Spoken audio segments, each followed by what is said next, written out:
STF e mercado pressionam CPI para rejeitar quebra de sigilo da Maritte. Segundo coluna de Lauro Jardim, há pressão do STF e do mercado financeiro para que a CPI do crime organizado rejeite a quebra de sigilo da Maritte, a empresa de Toffoli.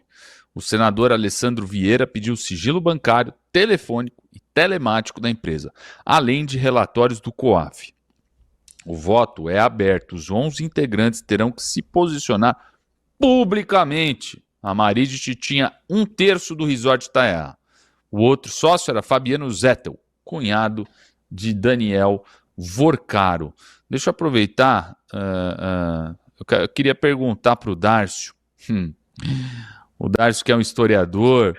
Aí você vê, Dárcio, o STF pressionando CPI para não investigar ministros do STF. Eu pergunto, essa é a tal separação de poderes?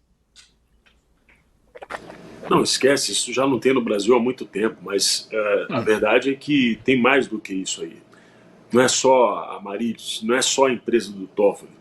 Lembrando que essa empresa do Toffoli é aquela que o Estadão bateu lá na porta da casa lá e a cunhada do Toffoli falou, não sei o que é isso, não sei do que vocês estão falando. Aí daqui a pouquinho apareceram fotos da cunhada do Toffoli lá na tal mansão que fica dentro do Taiaiá.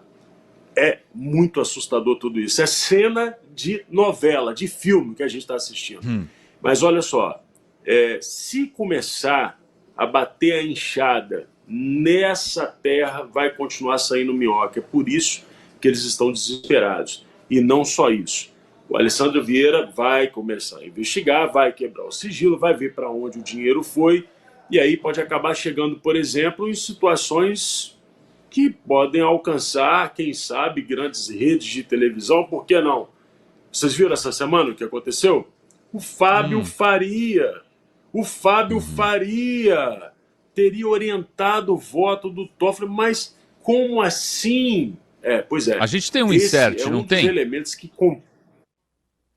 deve ter aí, eu acho que o Cláudio tem. Cadê? Deixa eu ver com a Cadê o Sueli, insert aí? Eu tô vivendo um terremoto aqui agora, mas o insert daqui a pouquinho entra. Olha só, o Fábio Faria teria orientado... Gente, imagina o que é isso. Vocês que assistiram aquela pataquada do SBT News, quem lembra aí? Quem lembra aí? Olha lá, ó. Conversas entre Fábio Faria e Vorcaro, era sobre o voto de Toffoli em causa bilionária. Uma das mensagens encontradas pela Polícia Federal e relatadas nas 200 páginas, aquela que o Flávio Dino chamou de lixo jurídico, né?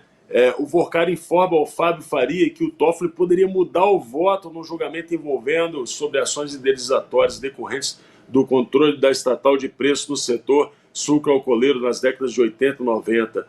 Ou seja, meus amigos, é aquele mesmo setor que a gente viu uma operação carbono oculto, que tinha relações cabulosas, inclusive com crime organizado. Olha só como você vai investigando e a coisa não para de crescer. A situação é metastática. Portanto, o Alessandro Vieira está certo, tem que pedir a quebra sim, tem que quebrar o sigilo, e nós todos queremos uma ação apocalíptica, ou seja, tirar da sombra, jogar luz, porque só assim a gente vai conseguir sanear essa república. Portanto, não é só na Maritte, não. Vamos pegar o recém-nascido SBT News e tentar entender essas relações cabulosas de Fábio Faria e outros mais que cercam, que orbitam em torno de Vorcaro. É isso, meu amigo e menino. O jogo é pesado, hein? O jogo é pesado, hein, Ju? É um nojo, né? E assim, tudo até começa a se explicar, né? Porque aquela estreia do SBT News com aquelas pessoas envolvidas, né? E agora a gente está vendo que, segundo a Polícia Federal, não era que tinham mensagens, é que o Fábio Faria e o Vorcaro são muito amigos, muitos. Eles são bem próximos.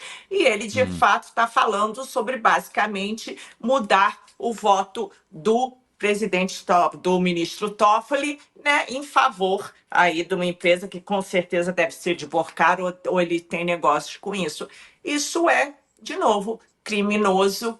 Eu fico perguntando se as irmãs Abravanel vão continuar fazendo a egípcia ou vão falar alguma coisa. Porque se tem elas estão, por osmose, manchando a reputação do pai delas, né? A partir do momento que a Patrícia põe esse marido, que já mostrou a que veio, porque ninguém que é íntimo do Porcaro é coisa boa, não tem como ser, e principalmente quem está envolvido em negócios com o Porcaro, porque qualquer pessoa minimamente decente sabia que ele era um cosplay de banqueiro, sabia que o que ele estava fazendo era ilegal, imoral, tá? E a vida que ele vivia não era normal, só esbanja dinheiro assim quem não faz o próprio dinheiro, porque quem sua a camisa para fazer dinheiro, não importa o quão rico seja, não tem esse tipo de vida que ele levava, né? Mas é o dinheiro do povo. Então, assim, é muita coisa para ser explicado. E aí, de novo, é o que eu estou falando. A pergunta é, e aí eu falo até para vocês estão preparados para tudo que vai vir nesse telefone? Porque, como eu disse, não é só um lado. Não é um escândalo da esquerda, não é um escândalo da direita, não é um escândalo do centrão. É um escândalo sistêmico. E a gente está vendo, e quanto mais a gente mexe, mais fede. Eu estou preparada, porque eu quero que caiam todos, um por um. Não interessa quem for, seja Fábio Faria, seja Patrícia Abravanel, de fato, porque elas têm que falar alguma coisa, porque o marido da Patrícia Abravanel está envolvido com o maior corrupto de todos os tempos. Gente, o rombo já estão estimando para 80 bilhões, mas eu ouvi dizer que pode chegar a 100. Isso nunca houve. Então, todas as pessoas que fizeram negócio com esse cara, que receberam dinheiro desse cara, todos eles têm que ser, no mínimo, afastados da vida pública e, no mínimo, responder à sociedade, porque é o nosso dinheiro e nós que vamos pagar toda essa mamata. Envolve gente graúda, hein, Fred Rodrigues? Cara, esse é um caso tão legal, né? A gente começa a ver as confissões de culpa, ou que pode ser entendido como confissões de culpa, simplesmente pelas manifestações de desespero, né? Como assim? Estão lá pedindo para que não seja investigado. Os caras não estão tão preocupados com o que pode vir, que eles nem estão mais preocupados em deixar suas digitais como pessoas marcadas por tentarem impedir uma investigação. Mas aqui a gente tem um caso ainda mais curioso, que foi uma empresa, né, fundada em 2020 ali com capital social, pasmem, de R$150, que segundo a Folha de São Paulo tem um endereço comercial numa residência, né, R$150, e que agora recebeu um aporte de 20 milhões. Meu Deus do céu, eu queria que o meu agente lá do banco de investimento, né, tem meu CDBzinho ali, alguma coisinha ali, tivesse esse tino econômico, esse faro econômico para investimentos, para que a gente pudesse ter esse lucro. Quantas empresas no Brasil saíram de um capital de R$150 para investimentos de 20 milhões? O Toffoli, os irmãos Toffoli, lá no caso, são gênios. São gênios da economia, gênios dos negócios, porque não tem cabimento, pessoal.